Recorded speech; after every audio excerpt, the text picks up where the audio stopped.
Jadi kalau performanya DPR itu bagus, saya yakin rakyat ini juga akan bersama dengan DPR. Soal RUU perampasan aset di deadline 1 tahun harus jadi itu barang Pak. Anda setuju? Saya pikir dengan deadline 1 tahun, saya pikir sudah cukup waktu. Terakhir kali kan Litbang Kompas tanggal 16 sampai 26 Agustus kemarin mencatat percakapan di media sosial untuk sentimen negatifnya hampir 90%, 88,9%. Lalu juga citra lembaga DPR di Januari 2025 menurut Litbang Kompas juga angkanya 67%. Kalau Pak Syarif bilang prioritas DPR harus untuk memperlihatkan atau kinerjanya di sektor ekonomi, kalau menurut Anda?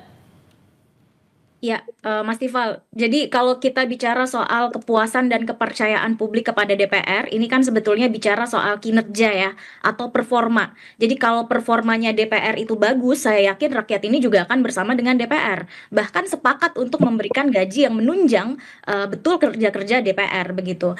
Dan kalau tadi ditanya soal prioritasnya, saya rasa 3 fungsi yang dimiliki oleh DPR, baik itu fungsi legislasi, anggaran, dan pengawasan, ini sama-sama urgennya untuk diperbaiki karena sama-sama mempunyai kritik yang sangat besar dari publik. Misalnya terkait dengan fungsi anggaran.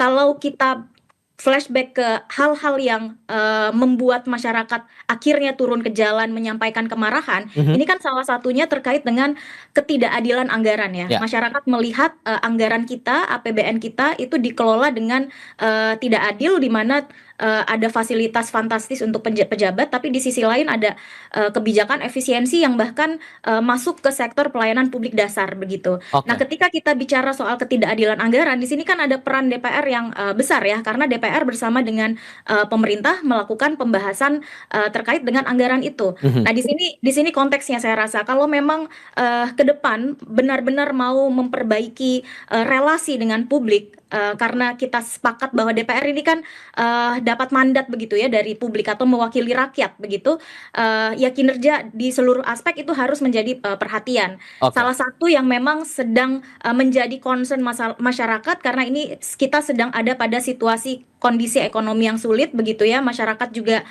sulit untuk mendapatkan pekerjaan, kemudian badai PHK di mana-mana dan sebagainya. Salah satu yang sangat krusial ya adalah terkait dengan isu ekonomi. Nah. Di sisi yang lain saya rasa yang juga sangat-sangat krusial adalah terkait dengan pemberantasan korupsi begitu ya, di mana di sektor pemberantasan korupsi ini sangat butuh dukungan terkait dengan penguatan instrumen hukumnya.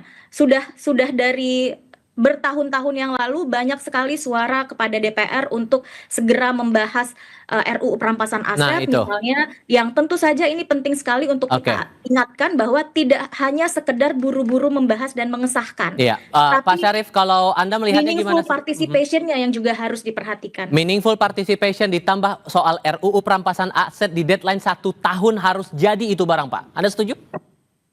Saya pikir dengan deadline 1 tahun, saya pikir sudah cukup waktu, apalagi draftnya sudah ada, identifikasi masalahnya juga sudah terangkum. Saya pikir tinggal melibatkan seluruh stakeholders yang ada kepentingannya tentang perampasan undang-undang perampasan aset tersebut.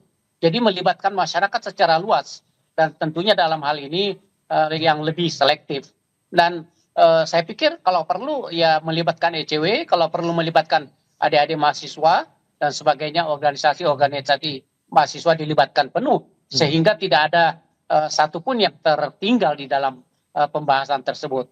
Semangatnya adalah kita bersama-sama untuk melakukan reformasi di bidang hukum, bagaimana agar pemberantasan korupsi ini bisa betul-betul lebih maksimal dan lebih baik ke depan. Nah, tentu dengan waktu 1 tahun saya pikir cukup untuk melakukan itu. Dan kalau menyangkut masalah anggaran, Mbak Alma, sini DPR di sini kalau begitu undang-undang sudah di undang-undang APBN sudah disahkan, maka domainnya lebih banyak kepada pemerintah. Jadi sekali lagi, tetapi ke dalam setiap pembahasannya di badan anggaran, nah itu yang perlu ada transparansi. Oke, kalau dari fraksi Anda Pak, kalau dari Partai Demokrat sendiri kepada anggota DPR yang ada sampai dengan sekarang di fraksi Demokrat, upaya bersih-bersih dan reformasi besar-besaran DPR ini realisasinya akan bagaimana? Oh, memang sudah sesuai dengan instruksi Ketua Umum kami, Mas Agus Harimurti Yudhoyono, bahwa fraksi Partai Demokrat mendukung penuh reformasi tentang efisiensi anggaran dan juga tentang bagaimana agar transparansi APBN itu bisa dilakukan dan juga pengawasan tentang implementasi daripada penggunaan APBN. Dan itu sudah diinstruksikan secara konsekuen kepada setiap anggota DPR RI dari fraksi Partai Demokrat. Kalau menurut Anda, Mbak Almas, yang paling realistis, yang paling gampang untuk menuju reformasi besar-besaran DPR RI itu harus melakukan apa? Mbak Almas?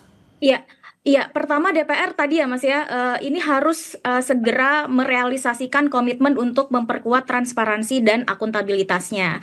Ini sebetulnya langkah-langkah kecil yang sudah dilakukan oleh DPR, diputuskan DPR baru-baru ini kan dibayar mahal ya, ada demonstrasi di mana-mana, dan bahkan hari ini masih banyak mahasiswa dan aktivis yang ditangkap begitu oleh pihak kepolisian, dan dari situ kita perlu melihat bahwa ya ini sebetulnya upaya untuk mendorong DPR melakukan perubahan, termasuk misalnya dari pihak eksekutif dan sebagainya. Ini bukan sesuatu yang mudah begitu ya. Ribuan orang turun ke jalan dan sebagainya. Jadi harapan kami memang ya jangan berhenti di pangkas tunjangan atau komitmen untuk moratorium perjalanan luar negeri dan sebagainya. Tetapi itu tadi ada langkah-langkah real untuk betul-betul menjawab, memperbaiki akar persoalan yang selama ini membuat rakyat itu melihat bahwa kinerja anggota DPR, performa anggota DPR itu tidak baik begitu ya. Salah satu yang saya rasa penting sekali untuk segera dibenahi, karena DPR sekarang punya website dan berbagai kanal informasi, ya yang paling mudah adalah transparansi dan akuntabilitas kerjanya begitu.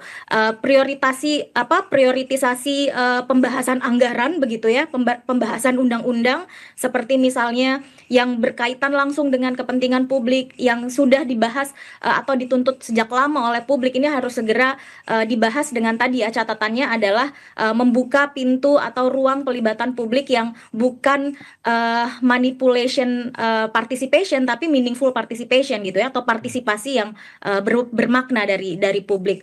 Kemudian hal yang lain saya rasa itu tadi ya, terkait dengan fungsi DPR yang lain, terkait dengan pengawasan misalnya ketidakadilan anggaran. Ya di sini kan kalau Pak Syarif tadi bilang di pembahasan anggaran ini eksekutif heavy gitu ya. Sebetulnya kan DPR punya peran yang juga signifikan di situ, termasuk untuk fungsi yang lain, fungsi pengawasan.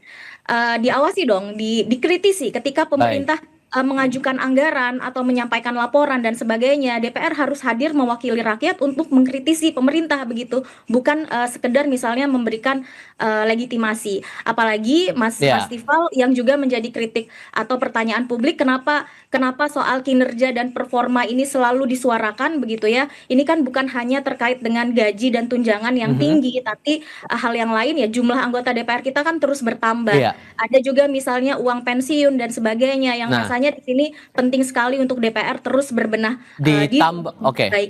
ditambah lagi masih ada tenggat untuk 8 poin itu harus dipenuhi dalam waktu 1 tahun, sehingga jangan nunggu demonstrasi dulu baru kemudian itu diwujudkan, tapi tunjukkan dalam tindakan nyata sebagai wakil rakyat di DPR RI. Terima kasih banyak Mbak Almas, Pak Syarif sudah berbagi pandangan dan diskusi bersama kami kali ini. Selamat malam semuanya.